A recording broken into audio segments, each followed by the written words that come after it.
Innal hamda wan ni'mata laka wal mulk la syarika lak. Perbanyak.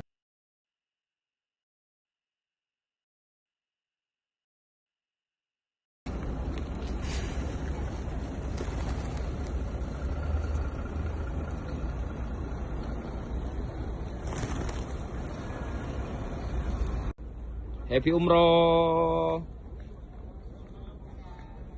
Oke. Pemegang panji ini. Siapa kita? Mana kita? Happy umroh.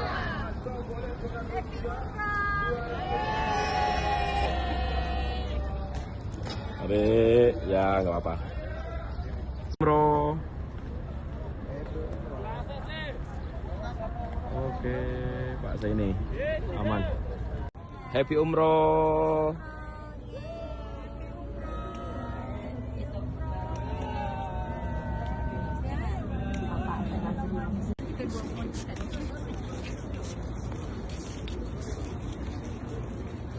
Geng geng geng geng geng geng geng geng geng geng geng.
صور بعدين نصور هنا.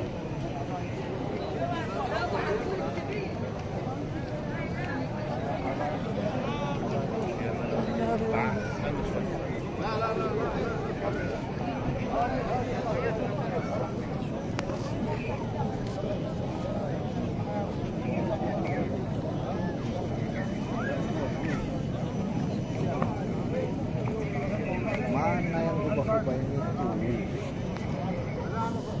Apanya? Yang kata malam itu sangat juta tuh yang dari sini. Apanya? Ini itu. Itu kubahnya. Iya. Saya di sini ya, soal kubahnya. Itu begitu dia kan dia telur zam-zam ini di sini. Oh ya ini ya. Itu masih ada di atas. Masih ke atas lagi kita tuh. Itu paling puncak. Lantai 5 berarti itu. Ya kan? Ini kan pagar ini yang kita nggak nampak orang di sini. Iya iya. Kemana kita duduk atau kemana?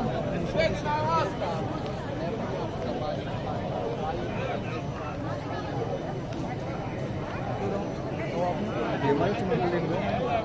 Hah? Nggak pakai doang. Orangnya?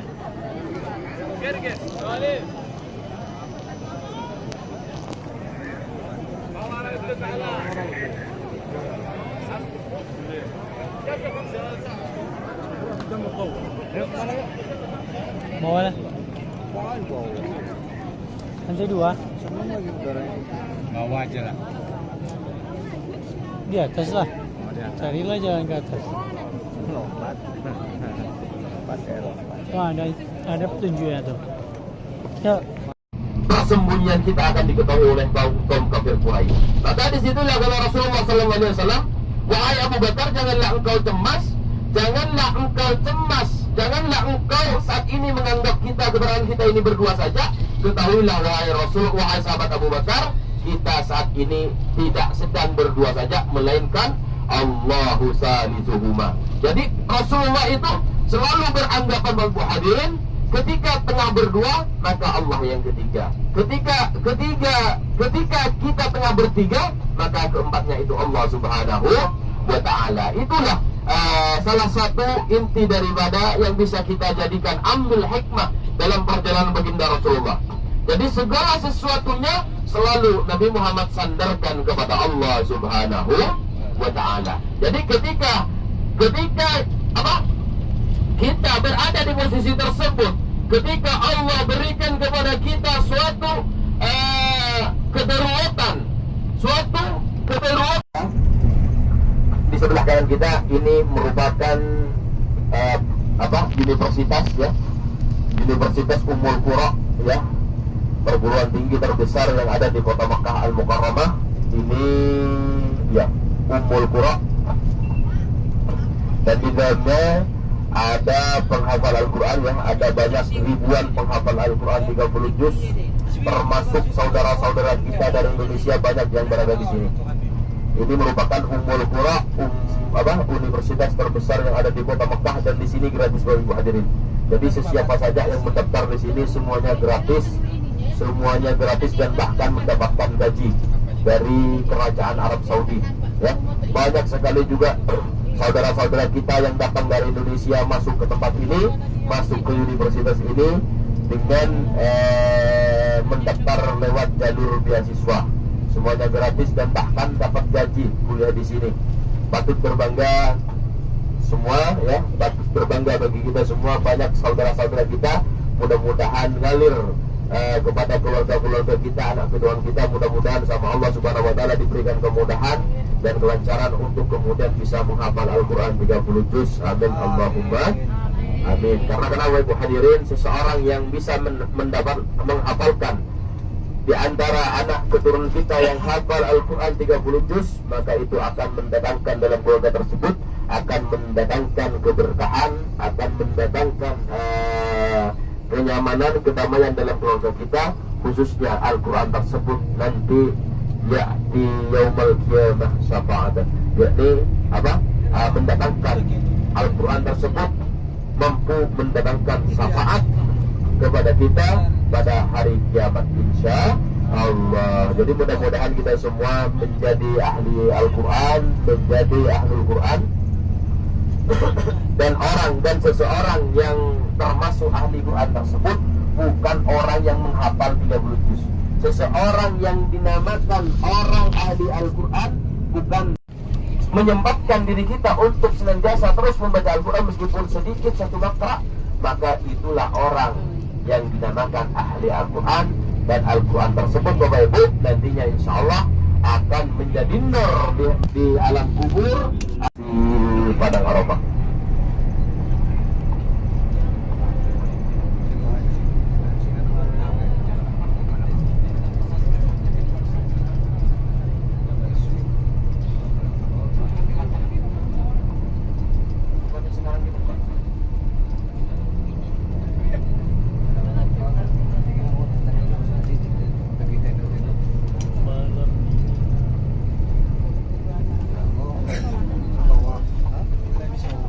Alhamdulillah ibu hadirin para jemaah yang dirahmati Allah Subhanahu wa Ta'ala.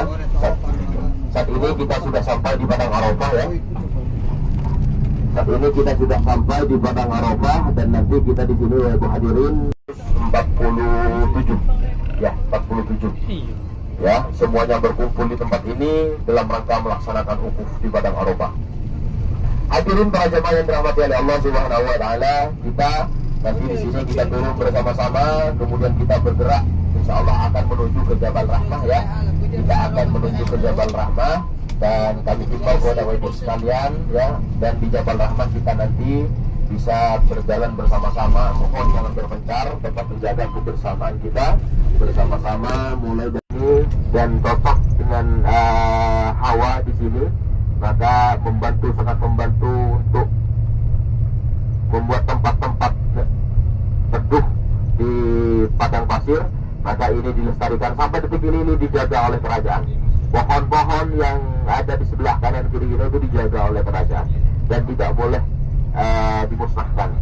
Dan sampai detik ini pohon-pohon tersebut itu terkenal sebagai pohon Soekarno, ya, karena yang membawa dulu Soekarno.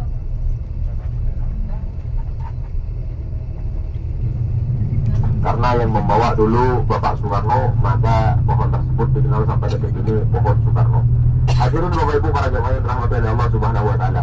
Disinilah tempat di mana para jamaah haji nanti berkumpul pada saat tanggal 9 Zulhijjah.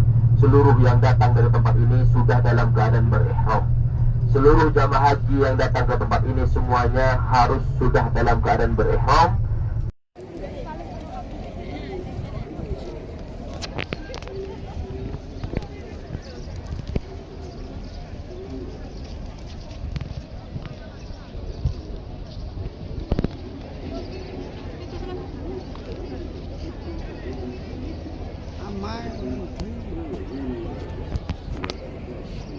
Jadi lah.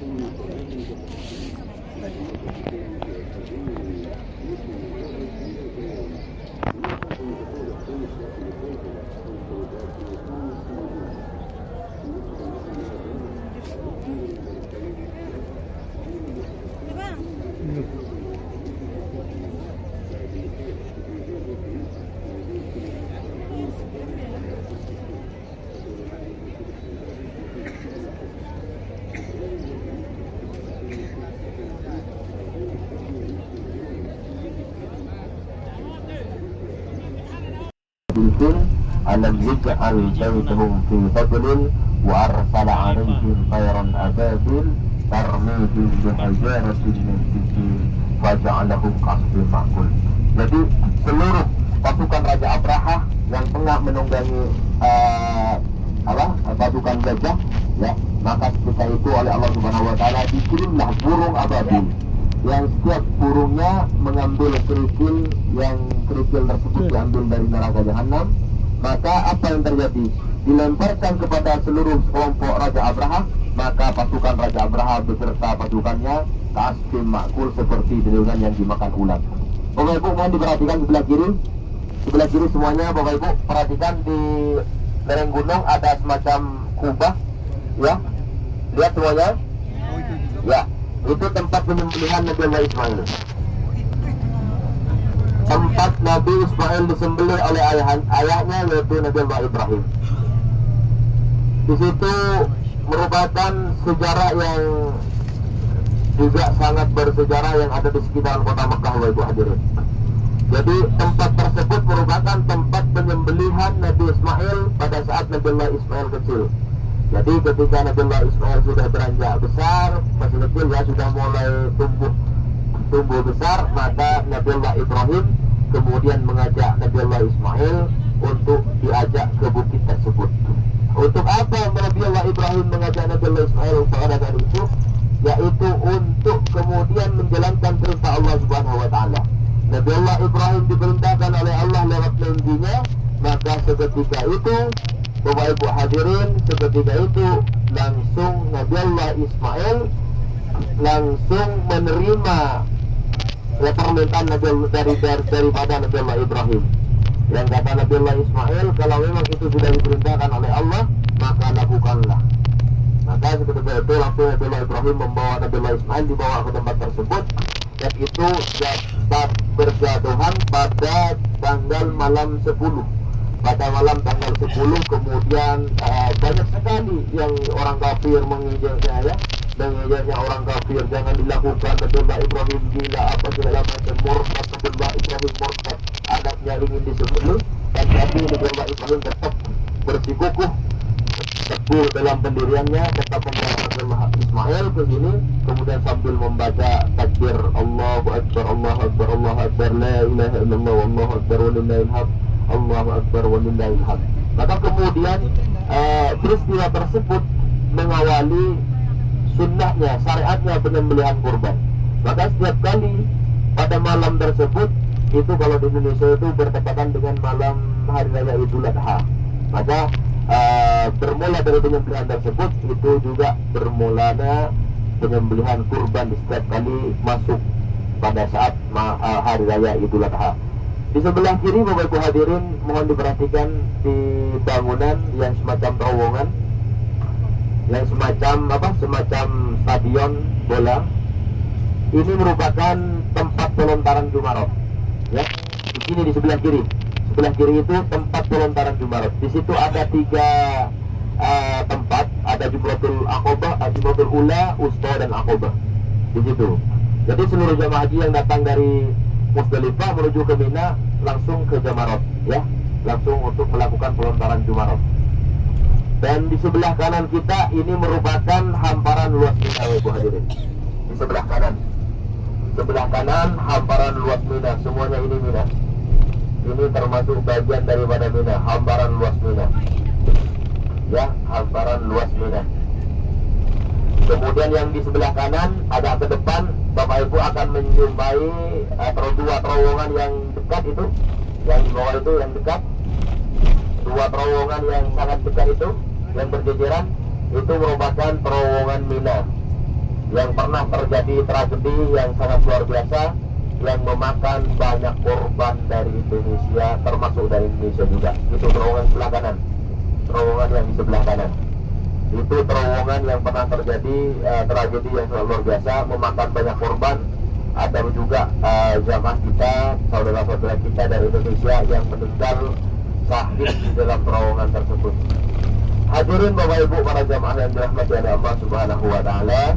Kemudian itu tadi ketika jamaah haji bertolak dari Musdalifah langsung menuju ke Mina, maka biasanya jamaah haji itu langsung diarahkan untuk melaksanakan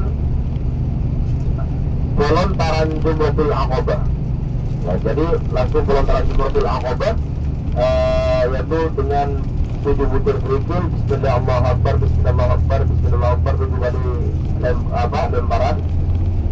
Kemudian jamaah haji disarankan untuk kembali ke tenda, dan tendanya biasanya menginap mampir di tenda keesokan harinya ketika matahari menyingsing, maka dilakukan pelontaran Jumarat lagi, Jumratul Ula 7 butir kerikil, Jumratul Usta 7 butir kerikil, dan Jumratul Aqabah 7 butir kerikil. Dan setelah terowongan ini sebelah kanan,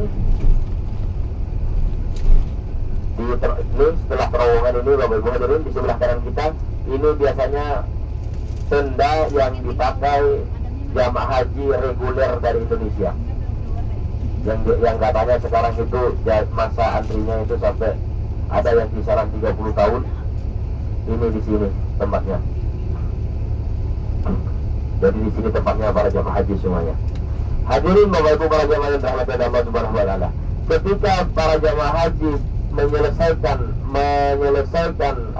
Jumratul Ula 7 butir kerikil, Jumratul Usta 7 butir kerikil, Jumratul Aqabah 7 butir kerikil yang pertama, maka jemaah haji biasanya kembali lagi ke tenda untuk melakukan mabit.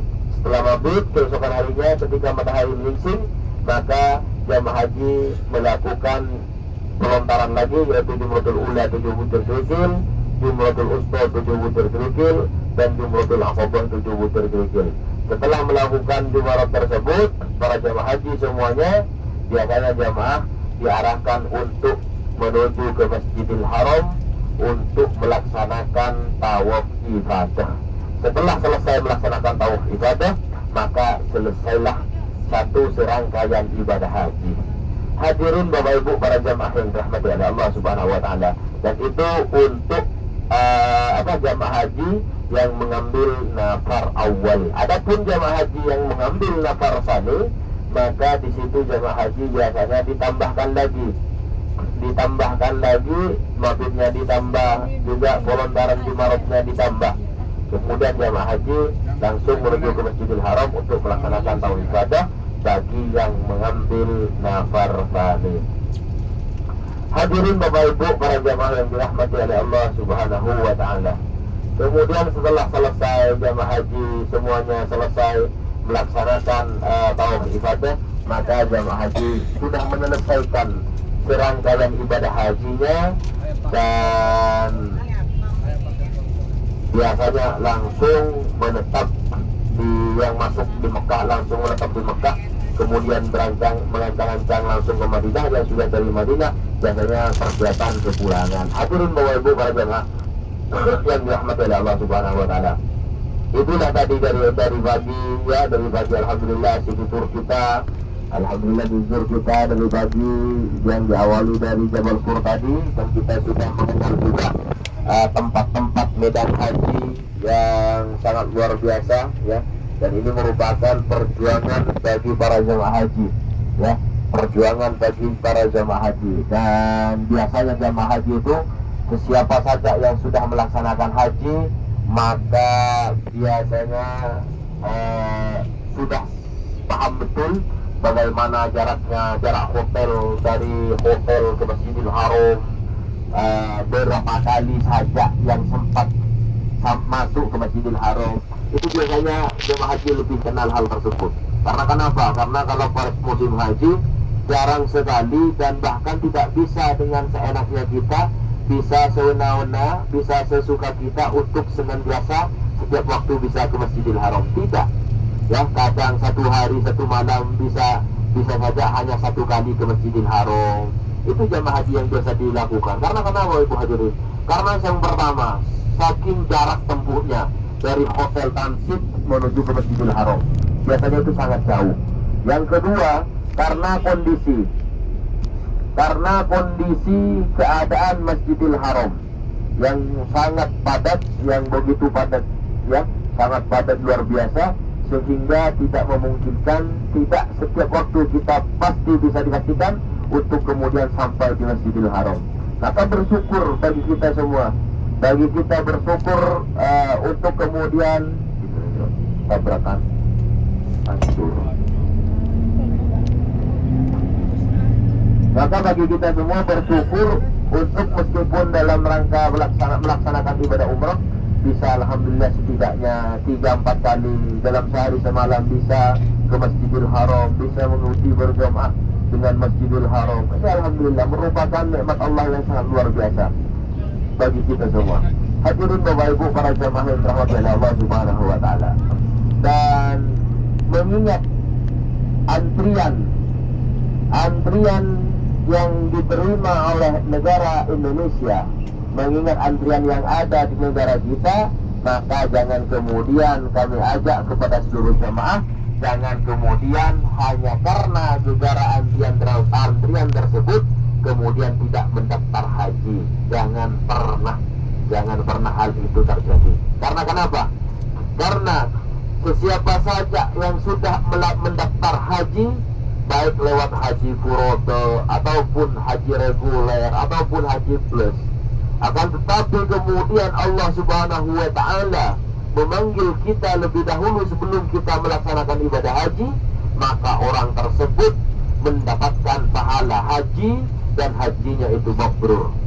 Maka jangan kemudian, karena jangan selalu kita ngeles dengan berbagai alasan, karena jarak tempuhnya antriannya kita sudah 35 tahun dan kita tidak memungkinkan usia kita bisa 30 tahun lagi. Jangan sampai itu menjadikan satu alasan bagi kita. Jadi sesiapa saja ajakan dari kami, sesiapa saja yang mampu untuk kiranya mendaftar haji, silahkan daftar. Jangan sampai kita lihat masa antrian yang ada, karena itu merupakan pilihan merupakan sesuatu yang sangat luar biasa yang bisa kita raih bila mana belum sempat kita berangkat untuk melaksanakan ibadah haji, tapi Allah memanggil kita lebih dulu, maka itu keistimewaan bagi kita. Tanpa kita harus datang ke sini, tanpa kita harus melaksanakan ibadah haji, tanpa harus kita berjuang dalam melaksanakan rukun-rukun haji, maka kita mendapatkan ibadah, mendapatkan pahala haji, dan hajinya itu dijamin mabrur. Maka belum tentu orang yang datang ke sini membawa kemudian membawa pahala mabrur. Maka kita yang datang, maka kita Bapak Ibu hadirin, mudah-mudahan kita semua dimampukan oleh Allah Subhanahu wa taala Allah undang untuk kemudian bisa datang ke tempat ini dalam rangka melaksanakan ibadah haji. Amin Allahumma amin. Hadirin Bapak Ibu para jemaah yang dirahmati oleh Allah Subhanahu wa taala. Kemudian banyak sekali para jemaah haji yang datang ke tempat ini, yang datang dalam rangka melaksanakan ibadah haji. Banyak sekali yang mereka itu datang dengan sungguh-sungguh. Artinya apa? Ketika sudah sampai di padang Arafah, Musdalifah, Mina, mereka yang nampak dalam pandangan kita itu hanya dosa. Dosa yang pernah kita perbuat, keinginan, harapan dan doa yang sudah berulang kali, bahkan ribuan kali kita ulang kepada Allah. Maka disitulah kesempatan Allah untuk mengabulkan seluruh doa-doa para jamaah haji. Karena kenapa? Jamaah haji yang datang ke padang Arafah, datang dalam rangka melaksanakan ibadah haji, itu semua Allah akan jawab satu persatu. Maka dibilangnya pintu langit itu terbuka lebar, karena di situ Allah langsung jawab doa para jamaah haji. Maka tidak heran, kita semua tidak heran jika tetangga kita, sanak famili kita yang datang dari baru saja yang datang menyelesaikan ibadah haji, lalu kemudian mereka itu keluarganya tambah bahagia, keluarganya tambah damai, ibadahnya lebih istiqomah, kemudian rezekinya lebih lancar. Karena itu mungkin bagian daripada salah satu doa yang dimintakan pada saat melaksanakan ibadah haji. Maka kita senantiasa, kita mesti bersemangat, kita mesti punya niat untuk kemudian mudah-mudahan Allah sempatkan usia kita bisa melaksanakan ibadah haji. Amin Allahumma amin. Hadirin Bapak Ibu para jemaah yang dirahmati oleh Allah Subhanahu wa taala. Kemudian giat kita untuk datang ke Baitullah dalam rangka melaksanakan ibadah haji ini salah satunya yaitu karena yang pertama Bapak Ibu hadirin, kita bisa berkesempatan datang di hari yang mulia, tempat yang mulia, dan juga keadaan yang mulia, dan kita yang datang juga dimuliakan oleh Allah Subhanahu wa ta'ala. Jadi dengan berbagai permintaan apapun yang kita mintakan kepada Allah, maka mustahil Allah tidak ijabah doa-doa kita. Karena kenapa? Karena kalau misalkan na'udzubillah, kalau misalkan Allah tidak ijabah doa kita, Allah tidak kabul permintaan kita, sementara kita datang dari tempat yang jauh dengan biaya yang tidak sedikit, dengan pengorbanan yang sangat luar biasa, kemudian Allah tolak doa kita, sementara kita sudah berdoa di tempat yang sangat istimewa, lalu di mana lagi Allah akan ijabah doa-doa kita? Ya, maka kesempatan peluang lebih besar lagi apapun dosa baik, dosa-dosa kita yang pernah kita perbuat. Karena mohon maaf Bapak Ibu hadirin, sebanyak ilmu, sebanyak apapun ilmu yang kita miliki, sealim apapun kita hidup di muka bumi ini, jangan pernah kita merasa maksum. Jangan pernah kita ada seseorang dari kita yang pernah merasa suci, maksum, tidak ditempel dosa. Maksum itu hanya baginda Nabi besar Muhammad sallallahu alaihi wasallam. Rasulullah saja yang maksum, Rasulullah saja yang tidak pernah ditempel dosa, dan sekalipun misalkan terpaksa Rasulullah ditempel dosa, itu Rasulullah sudah jelas diampuni oleh Allah. Maka Rasulullah tidak pernah, meskipun demikian, Rasulullah senantiasa terus bersolat taubat, melaksanakan solat taubat kepada Allah. Rasulullah sallallahu alaihi wasallam terus berharap berdoa kepada Allah Subhanahu wa taala. Agar kenapa? Agar kita hidup di dunia dengan tenang, pun juga hidup di akhirat dengan tenang. Ya, maka marilah kita jangan pernah ada daripada kita yang kemudian menyombongkan diri karena ilmunya banyak, ya, karena pernah ngaji, karena pernah punya kepengetahuan yang sangat luar biasa. Semuanya itu sama di hadapan Allah, tidak ada yang membedakan, tidak ada yang bisa kita bedakan kecuali amal baik di hadapan Allah Subhanahu wa taala. Hadirin Bapak Ibu para jamaah yang dirahmati oleh Allah Subhanahu wa taala. Kemudian setelah ini kita insyaallah langsung menuju ke Masjid Jiranah.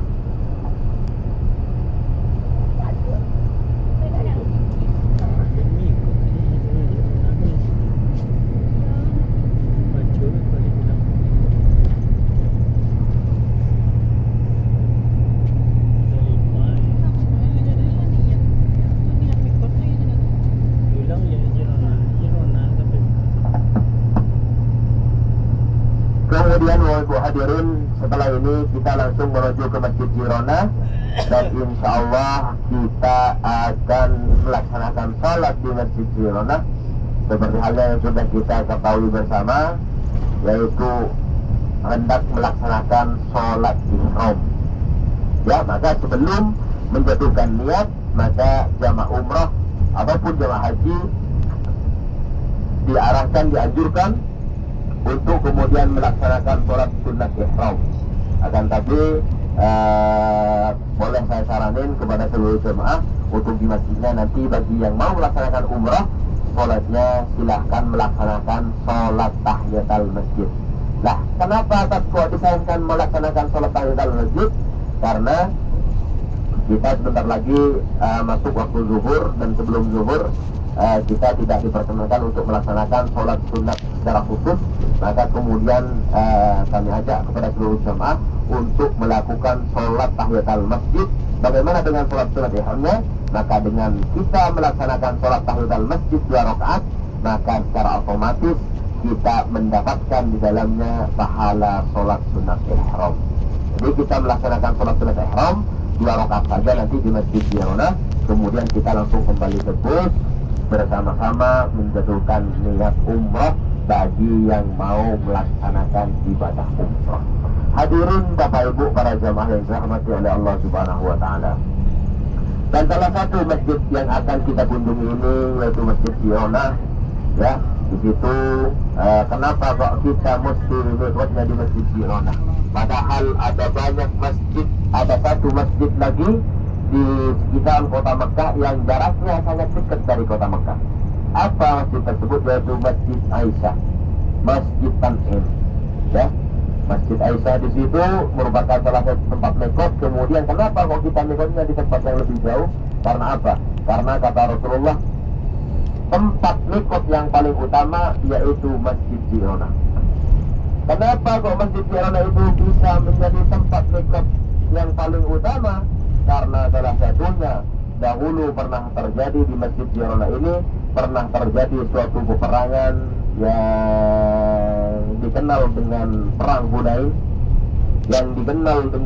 Hunain. Kemudian perang tersebut dipimpin langsung oleh baginda Rasulullah SAW dari kota Madinah. Rasulullah di pertengahan jalan di Masjid Jirona ini memimpin suatu peperangan yang sangat luar biasa. Kemudian Rasulullah singkatnya Rasulullah SAW memenangkan perang tersebut. Kemudian Rasulullah menunggu para jamaah kaum kafir Quraisy, menunggu kaum Yahudi yang gagal dalam perang tersebut, karena pada saat tersebut Rasulullah mendapatkan banyak harta ghanimah ataupun harta rampasan, dan bahkan ada di antara pasukan Quraisy yang ditahan oleh Rasulullah, dan bahkan saat itu Bapak Ibu hadirin, pada saat itu kemudian oleh Rasulullah memerintahkan kepada para sahabat untuk menyampaikan berita, sampaikan kepada pemuka Quraisy untuk datang ke hadapanku. Maka ketika pemuka Quraisy datang ke hadapan Rasulullah, maka disitulah Bapak Ibu hadirin ditawarkan oleh Rasulullah, wahai Quraisy, apakah apa yang kau harapkan? Ada 3 permintaan, ada 3 tawaran yang akan saya tawarkan kepada kalian. Yang pertama, apa yang kau harapkan? Apakah engkau menginginkan harta tawanan ataupun harta rampasan, ataupun engkau akan saya kembalikan harta tawanan dan rampasan bila mana engkau mau bersaksi bahwasanya tiada Tuhan selain Allah. Maka Quraisy kala itu, Yahudi kala itu, Bapak hadirin, tidak mau bersaksi kepada Allah dan kemudian menginginkan tawanan. Maka setelah itu Rasulullah SAW memerintahkan kepada para sahabat untuk kemudian melepaskan para tawanan dan membagikan harta rampasan tersebut. Kemudian Rasulullah SAW menunggu kaum kafir Quraisy berada di Masjid Jirona kurang lebih selama 10 hari 10 malam. Dan malam ke-11-nya Rasulullah SAW langsung melaksanakan mikot, melaksanakan niat umroh di Masjid Ji'ronah ini.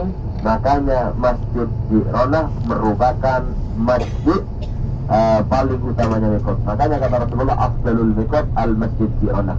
Jadi paling seutamanya paling utamanya mikot yaitu mikotnya di Masjid Ji'ronah. Hadirin Bapak Ibu para jemaah yang dirahmati oleh Allah Subhanahu wa taala.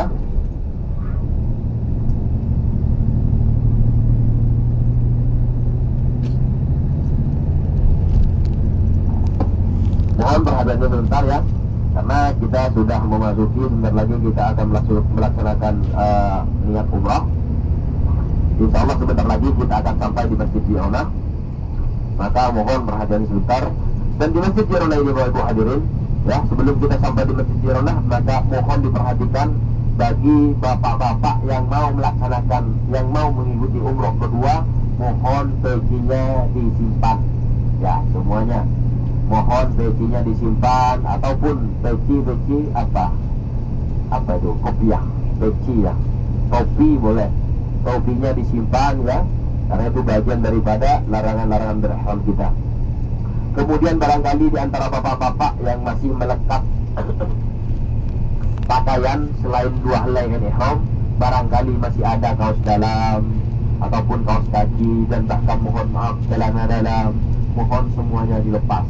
Karena pelaksanaan ibadah umroh ini sama persis dengan pelaksanaan umroh pertama kemarin. Akan tetapi ini yang umroh kali ini merupakan umroh sunnah, artinya bukan kewajiban bagi kita. Kenapa kok nggak wajib kan? Karena kita dalam satu perjalanan, maka umroh yang pertama yang wajib, yang keduanya itu sudah sunnah. Akan tetapi meskipun sunnah Bapak Ibu hadirin, bila mana kita mengerjakan umroh tersebut dengan niat diri sendiri, maka itu akan menjadi ladang penghapusan dosa. Kata Rasulullah SAW, al-umratu ilal umrati kafaratun lima bainahuma wal hajjul mabrur lazaun ilal jannah. Artinya apa? Dari umroh ke umroh yang satunya, ataupun dari haji ke haji yang satunya, maka itu akan menjadi ladang penghapusan dosa. Dan barang siapa yang melaksanakan ibadah umrah ataupun haji yang hajinya mabrur, umrahnya mabrur, maka tidak ada balasan baginya kecuali surganya Allah Subhanahu wa ta'ala. Itu keutamaannya jika kita mengerjakan diri sendiri. Hadirin Bapak Ibu para jemaah yang dirahmati oleh Allah Subhanahu wa ta'ala, dan untuk kita nanti di Masjid Ji'ronah ini akan melaksanakan niat umrah. Dan kami himbau sekali lagi kepada Bapak Ibu sekalian, ini bagi jamaah yang sekiranya diperkirakan sehat. Umrah kali ini bagi jamaah yang diperkirakan sehat, diperkirakan mampu menyelesaikan sampai pada tahap tahallul. Artinya apa? Umrah ini dikenal sebagai umrah fisik. Umrah ini dikenal sebagai umrah fisik yang memursir, yang memakan banyak kekuatan kita, tenaga kita yang harus kita keluarkan. Beda dengan umrah-umrah lain, beda dengan ibadah lainnya. Kalau ibadah lainnya kita ada kedaruratan di pertengahan, maka kita aman saja. Tapi kalau umrah bila mana kita berani memulai dengan niat, maka tidak ada alasan di pertengahan sampai kita harus wajib hukumnya sampai menyelesaikan pada tahap tahallul. Misalkan pusing, saya sampai di hotel pusing kan, saya ngantuk, saya capek, saya sakit, tidak ada alasan. Ketika kita sudah berniat, maka wajib hukumnya diselesaikan sampai pada tahap tahallul. Seperti itu. Itu yang perlu kata kunci yang pertama yang harus kita pahami. Jangan kemudian karena banyak umroh itu, karena umrohnya tengah hari, karena umrohnya siang nanti selesai makan siang, maka kemudian jemaah umroh itu ataupun jemaah haji pusing, sampai di hotel pusing. Tidak ada. Perlu untuk kami tegaskan, pertegas dari sekarang. Kalau kita diperkirakan tidak mampu menyelesaikan sampai pada tahap tahallul, maka sebaiknya jangan memulainya. Kalau kita diperkirakan mampu menyelesaikan sampai pada tahap tahallul, maka dipersilahkan kita niat bersama-sama, kemudian kita menyelesaikan nanti insya Allah bersama-sama. Hadirin Bapak Ibu para jamaah yang dirahmati oleh Allah Subhanahu wa taala. Dan niat kali ini kita niat Bapak Ibu dipersilahkan. Kalau misalkan niat Bapak Ibu mau menjatuhkan niat untuk umrohnya diri sendiri dan mengejar ladang penghapusan dosa, dipersilahkan. Niatnya untuk umroh diri sendiri, ya, untuk umroh diri sendiri. Kalau misalkan Bapak Ibu mau melaksanakan umroh kali ini yang umrohnya tidak mengerjakan umroh untuk diri sendiri, melainkan umroh untuk orang lain, ataupun bisa dikenal sebagai umroh badal, dipersilahkan. Akan tapi tidak punya kesempatan untuk umroh diri sendiri. Dalam satu perjalanan itu hanya ada satu niat umroh. Dan nanti insya Allah akan kami pandu 2 kali niat. Yang pertama umroh untuk dirinya sendiri dulu, kemudian umroh untuk badal, ya. Bapak Ibu hadirin, kalau boleh saya menyaranin, tetap ya Bapak Ibu, kalau bisa umroh untuk dirinya sendiri. Kalau masalah umroh badal itu Bapak Ibu bisa menggunakan jasa, meskipun tidak dengan jasa kami, itu juga tidak apa-apa. Misalkan, mohon maaf Ustaz, saya punya kenalan di Mekah, yang Ustaznya insya Allah amanah. Saya punya teman ada di Mekah, insya Allah siap mengerjakan amanah badal. Silahkan kasih, karena badal itu tidak ada tidak ada hubungannya, tidak ada batasannya. Siapa saja yang mau mengerjakan badal untuk orang lain itu boleh, dan pahalanya juga sama. Yang penting pastikan orang yang kita berikan amanah tersebut mampu menyelesaikan, mampu memegang amanah sebaik-baiknya, ya. Kalau misalkan kesempatan ini kita lewatkan untuk diri kita, maka apakah mungkin setelah ini kita bisa melaksanakan umroh untuk diri kita? Dan tidak mungkin. Maka kami himbau kepada Bapak Ibu sekalian, barangkali yang mau mengerjakan umroh diri sendiri silahkan, yang umroh untuk badal juga silahkan. Di sini kami tidak ada tekanan, ya. Kami cuma sekedar membersamai, membimbing, mendampingi perjalanan umrohnya Bapak Ibu sekalian. Dan kita sudah sampai di Masjid Jironah. Halo Bapak Ibu yang masih tidur, ya, kita sudah sampai di Masjid Jironah.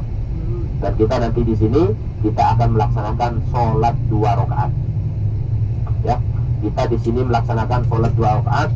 Mohon dicatat, sholat di sini sholat tahiyatul masjid 2 rakaat. Niatnya usolli sunnatan tahiyatul masjid raka'ataini lillahi ta'ala. Jangan pernah khawatir dengan pahala sholat ihram. Dengan kita melaksanakan sholat sunat tahiyatul masjid, maka di dalamnya akan mendapatkan juga pahala daripada sholat sunat ihram, ya. Dan di sini tidak usah berlama-lama. Di sini kita tidak ada i'tikaf. Selesai sholat 2 rakaat, maka kemudian kita langsung berdiri, langsung berkumpul, ya. Kita akan menjatuhkan niat dan langsung kemudian bersama-sama kembali ke hotel.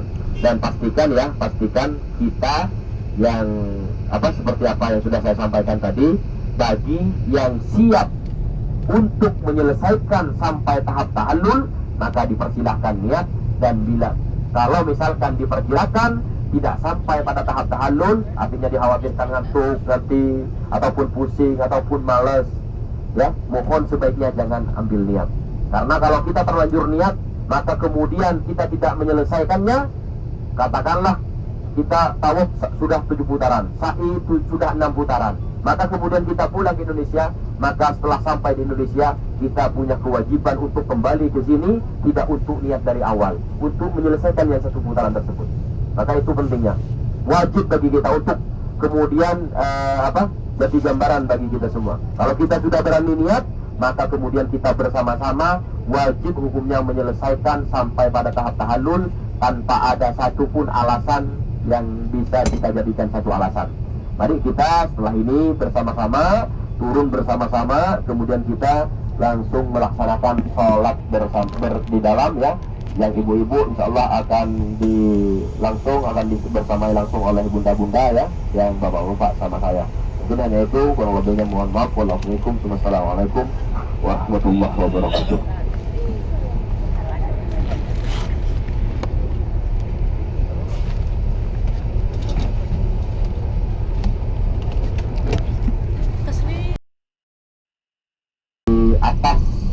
Di atas gunung tersebut ada banyak putih-putih itu jamaah ya. Ya.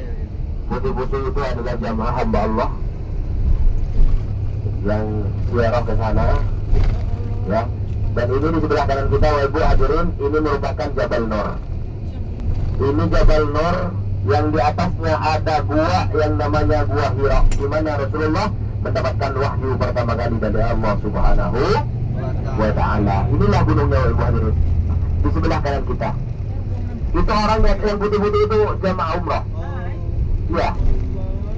Tapi sangat luar biasa ya, yang biasa datang ke sana itu biasanya jamaah yang energinya masih 98, 7 gitu seperti itu. Karena itu kalau saya pribadi pernah naik gunung Jabal Nur tersebut, itu dari bawah, dari lereng bukit itu ditempuh kurang lebih selama 3 jam. 3 jam sampai di atas gunung tersebut. Jadi itu merupakan tadi Jabal Nur. Jabal Nur yang di belahan batu tersebut itu merupakan akses jalan menuju ke Gua Hira. Hadirin Bapak Ibu para jamaah yang dirahmati oleh Allah Subhanahu wa Ta'ala. Jadi tingginya gunung Jabal Nur tersebut tidak membatalkan Rasulullah, tidak membatalkan perjalanan Rasulullah. Karena kenapa? Pada saat sewaktu Rasulullah berusia 37, 38, dan bahkan 39,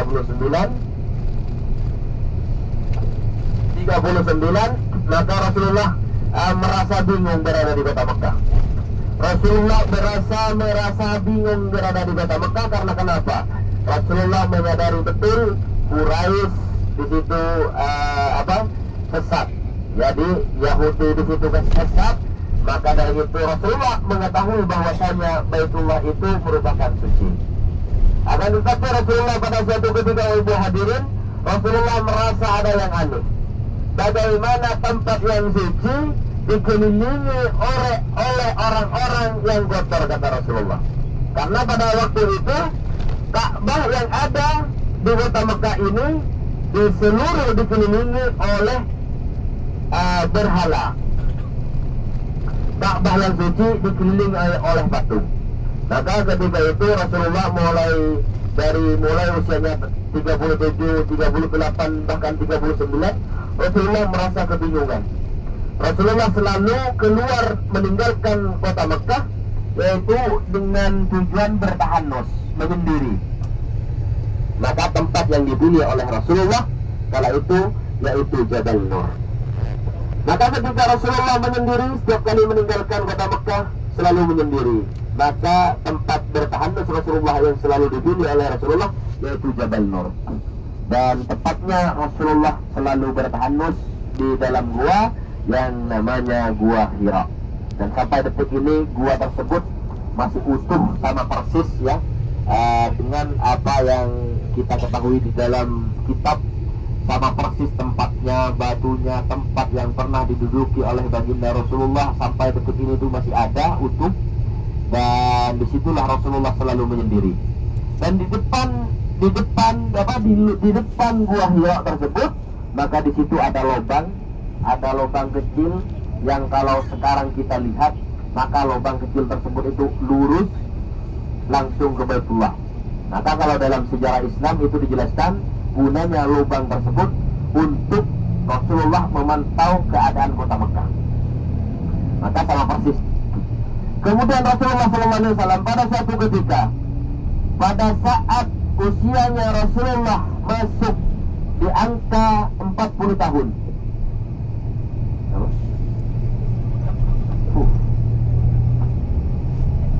Ketika Rasulullah SAW genap usianya di angka 40 tahun, maka Rasulullah SAW bertahanus lagi, menyendiri lagi, datang lagi ke Jabal Nur, datang lagi ke Gua Hira.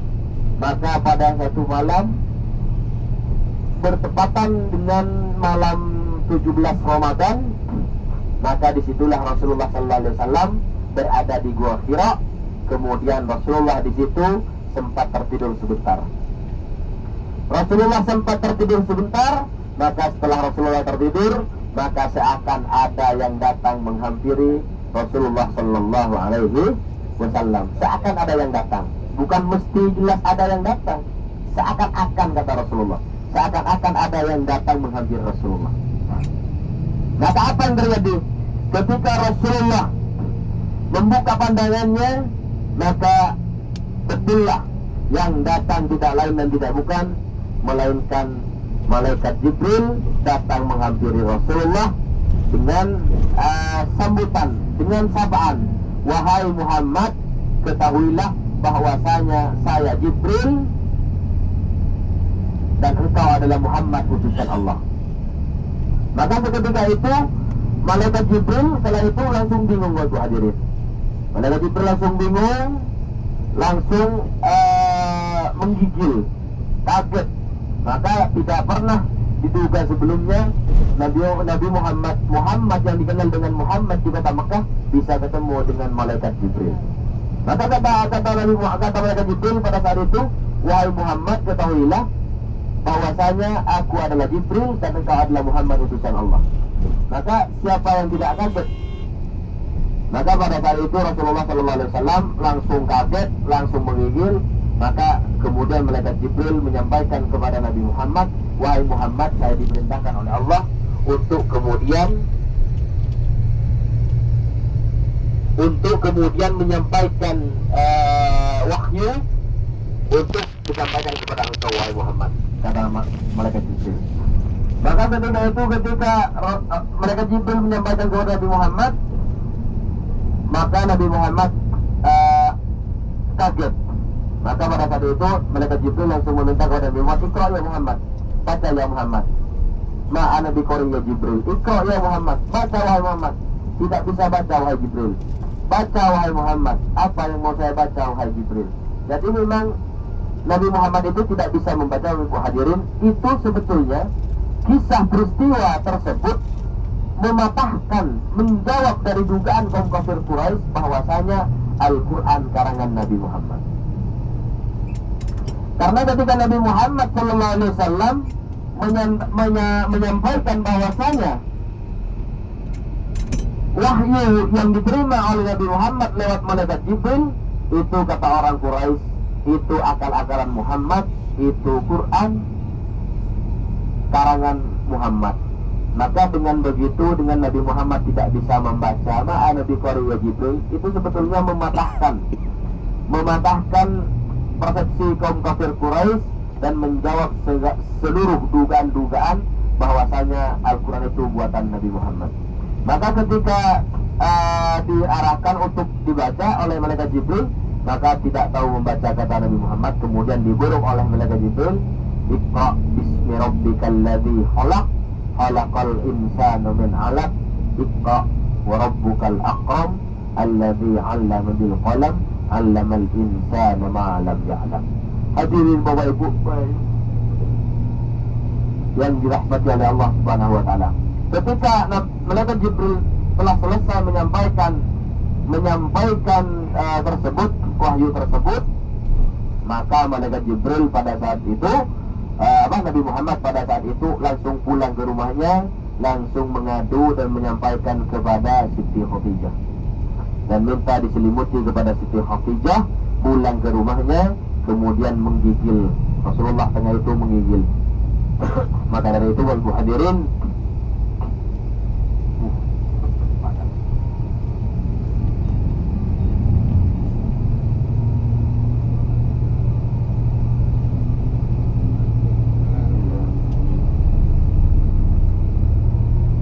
maka ketika Rasulullah sudah sampai di rumah Siti Khadijah, maka Rasulullah memberitahukan bahwasanya Rasulullah telah mendapatkan wahyu dari Allah melalui perantara malaikat Jibril.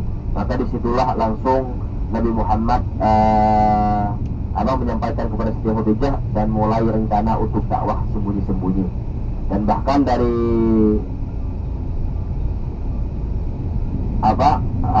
penerimaan wahyu pertama ke wahyu kedua itu sangat lama, dan Rasulullah sampai merasa cemas dari wahyu pertama dengan wahyu selanjutnya karena tidak ada ketersambungan wahyu. Kan tapi ketika lama-lama maka Rasulullah juga mendapatkan wahyu lagi dan terus-menerus mendapatkan wahyu lewat peristiwa yang ada yang dijumpai oleh Nabi besar Muhammad sallallahu alaihi wasallam. Itulah salah satu bagaimana perjuangan Rasulullah. Dan Rasulullah yang hadirin para jamaah yang dirahmati Allah Subhanahu wa taala, Rasulullah memperjuangkan Islam ini memang pada dasarnya memang secara mati-matian ya, dan didukung oleh istri tercintanya yaitu Ummul Mukminin, didukung oleh istri tercintanya yaitu Siti Khadijah. Maka dari itu bagian daripada harta yang dimiliki oleh Siti Khadijah itu merupakan harta paling banyak yang ada di kota Mekah. Dan bahkan kalau dibandingkan, dalam sejarawan menjelaskan, andai saja harta daripada Siti Khadijah itu diukur daripada penduduk kaum Mekah, maka hanya sepertiga harta daripada Siti Khadijah itu mencukupi seluruh penduduk kota Mekah. Akan tetapi harta tersebut yang begitu banyak yang dimiliki oleh Siti Khadijah itu habis sampai habisnya dipergunakan oleh baginda Rasulullah SAW lewat keikhlasan dan keridaan Siti Khadijah kala itu. Dan bahkan Rasulullah SAW selalu memberikan motivasi kepada Siti Khadijah merasa hartanya dihabiskan untuk di jalan Allah. Jangan pernah engkau wahai Khadijah, jangan pernah engkau cemas dengan harta yang telah engkau habiskan di jalan Allah, maka sesungguhnya engkau telah dimuliakan oleh Allah Subhanahu wa taala dan engkau telah dijamin oleh Allah untuk kemudian masuk ke dalam surganya Allah Subhanahu wa taala. Dan tapi bahkan Siti Khadijah ibu hadirin, saking ridanya kepada Rasulullah, saking ridanya kepada harta yang telah dihabiskan untuk berjuang bersama Rasulullah. Dan bahkan Rasulullah, Siti Khadijah pernah menyatakan kepada Rasulullah, andai saja engkau wahai Rasulullah, andai saja saya telah tiada nanti dan engkau ingin menyeberangi lautan dan tidak ada harta untuk engkau pergunakan, maka galilah kuburan, pakailah tulang belulangku untuk menyeberangi lautan tersebut. Saking sudah ridha tawakal ala Allah, saking ridha Siti Khadijah, segala sesuatunya dipakai oleh baginda Nabi besar Muhammad sallallahu alaihi wasallam. Itu mungkin semuanya. Hadirin Bapak Ibu para jemaah yang dirahmati oleh Allah Subhanahu wa taala, dan insyaallah sebentar lagi kita akan sampai di hotel ya. Dan kita insyaallah sebentar lagi akan sampai di hotel. Bapak Ibu sekarang sudah nampakkan menunjukkan jam 12 lewat.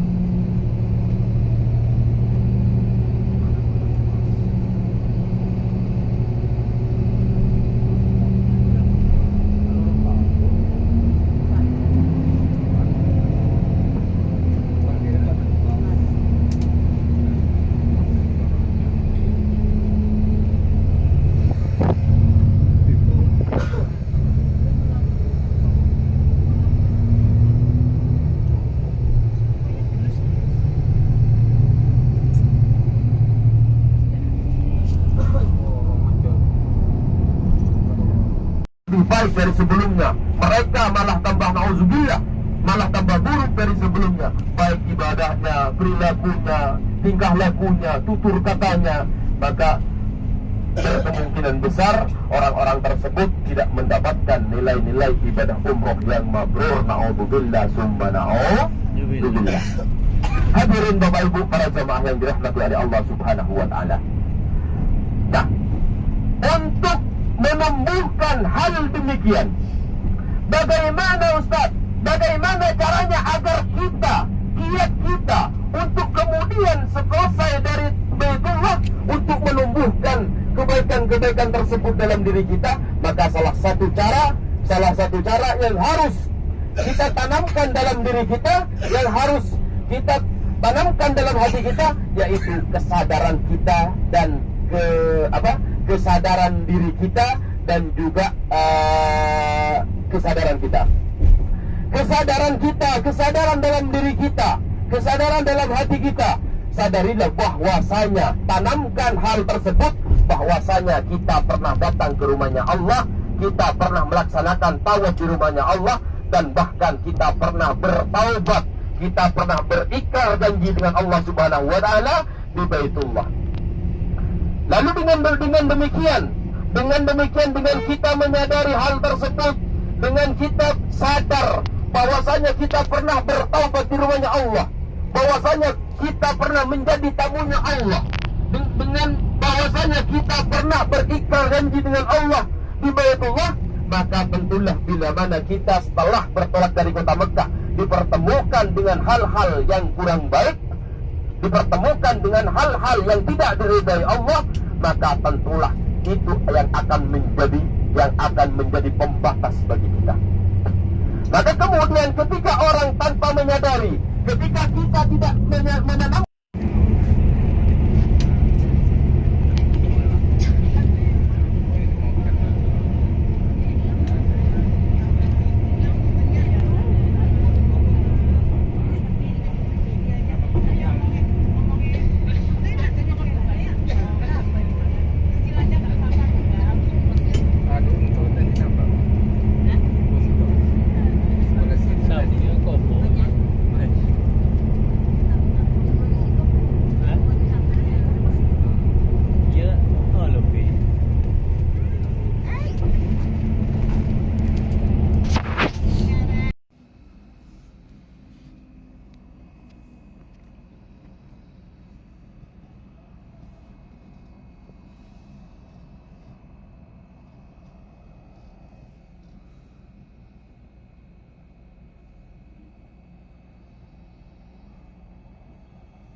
Apa?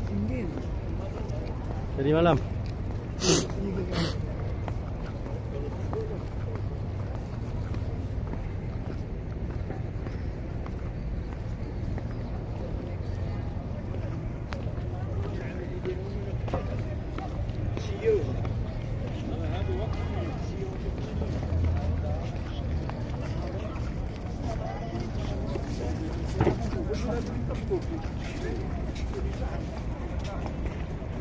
الله أكبر الله أكبر الله أكبر لا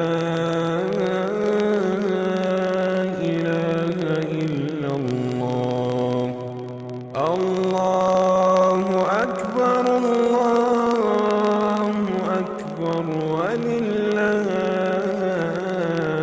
الحمد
الله أكبر الله أكبر الله أكبر لا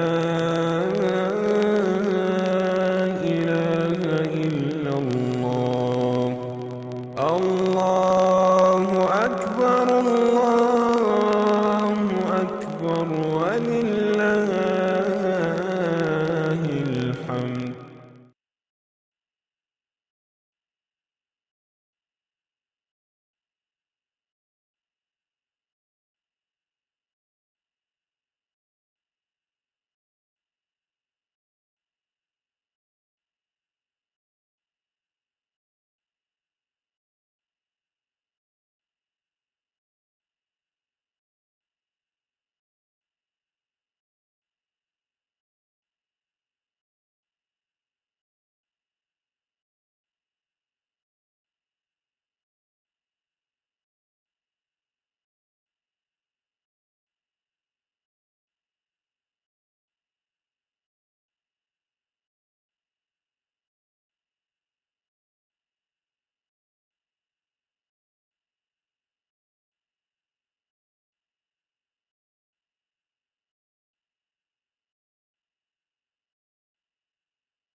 Tenang. Dalam. Dua ya, Sat?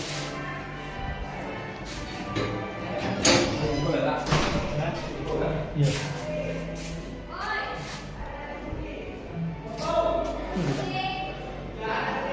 Kurang, kurang. Dua. Semua itu kan ada.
Enak nih. Banyak loh.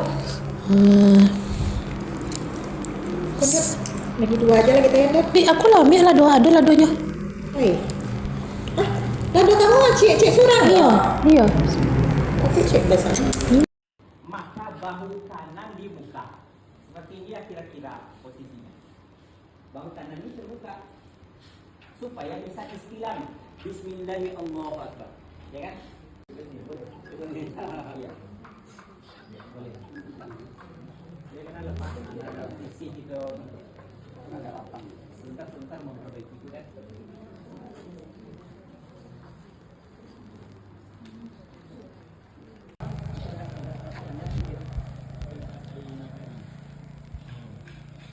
Kalau kita tidak mampu, maka kita kembali Bismillahirrahmanirrahim.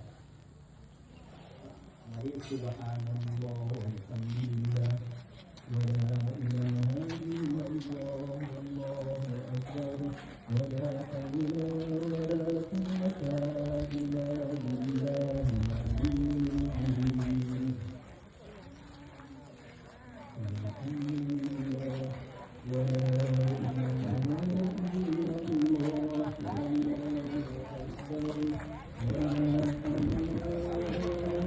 Jadi kalau jemaah haji boleh apa ini? Orang sudah tawaf, orang sudah wukuf, sementara dia masih di rumah sakit. Sah tak hajinya nanti? Karena dia telah berniat istirahat. Jangan takut miskin. Allah yang bisa memperkaya kita. Kapan saja Allah bisa mengambil segalanya. Begitu pula, kapan saja Allah bisa memberikan semuanya. Jangan putus asa ketika hal buruk terjadi. Tetap berdoa, tetap bahagia. Teruslah hidup dengan apa yang kita miliki. Tidak perlu merasa bersaing dengan siapapun. Takut miskin. Allah yang bisa memperkaya kita. Kapan saja Allah bisa mengambil segalanya. Begitu pula, kapan saja Allah bisa memberikan semuanya. Jangan putus asa ketika hal buruk terjadi. Tetap berdoa, tetap bahagia. Teruslah hidup dengan apa yang kita miliki.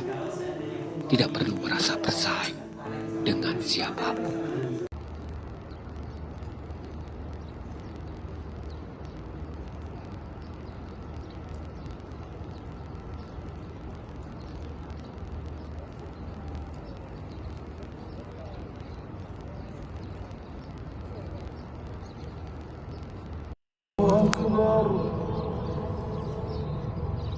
Allahu Akbar, Allahu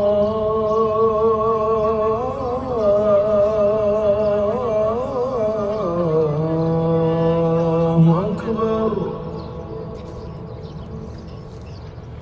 Ashhadu an la ilaha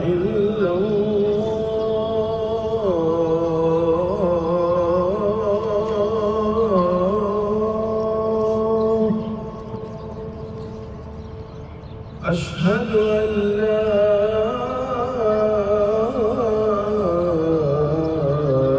إله إلا الله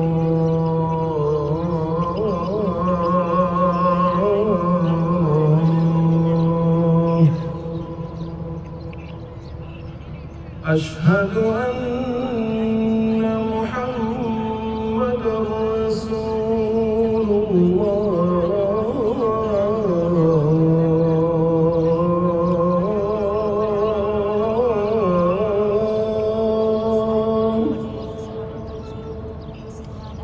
أشهد أن محمدا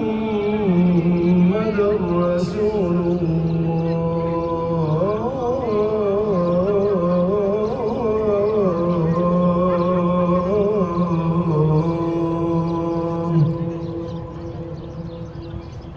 حي على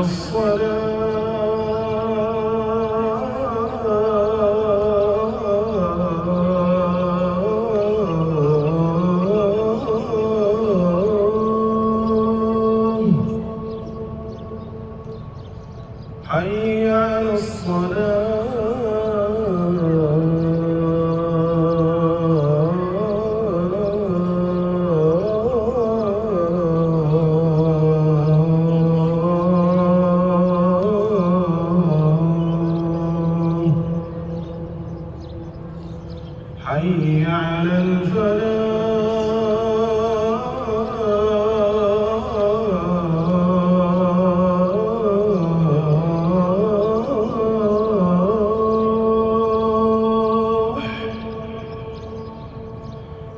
حي على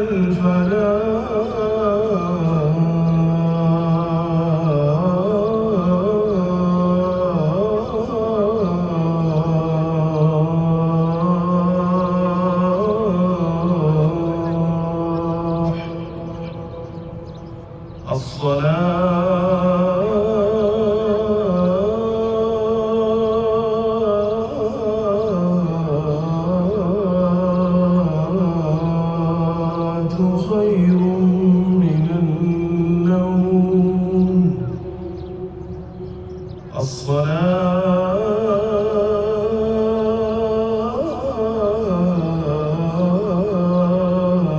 الصلاة خير من النوم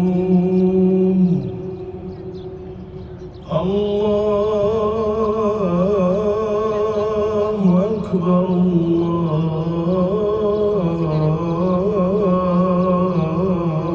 الله أكبر لا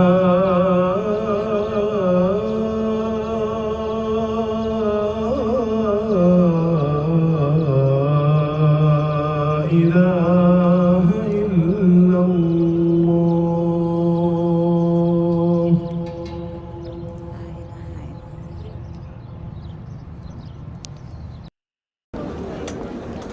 Oke.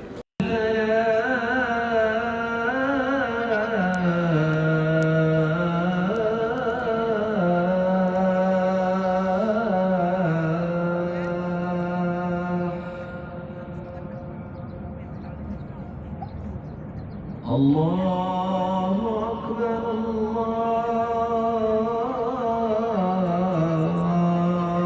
Allahu Akbar. La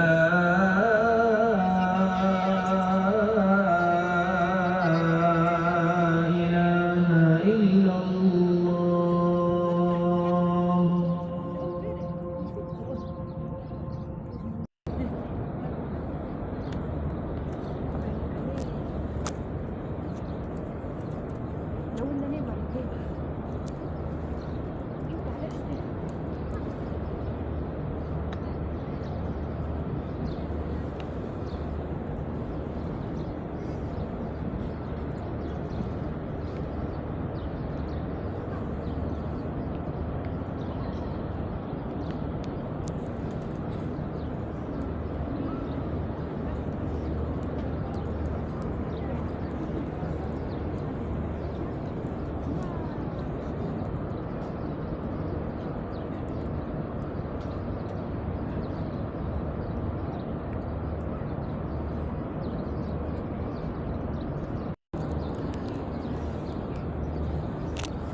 Makanya kalau kalian mau nabung sebelum ke Seoul, sebelum ke Tokyo, sebelum ke New Zealand, sebelum ke Swiss, mending umrah dulu deh. Karena itu pembuka hidup kalian. Semuanya ada di sana kuncinya.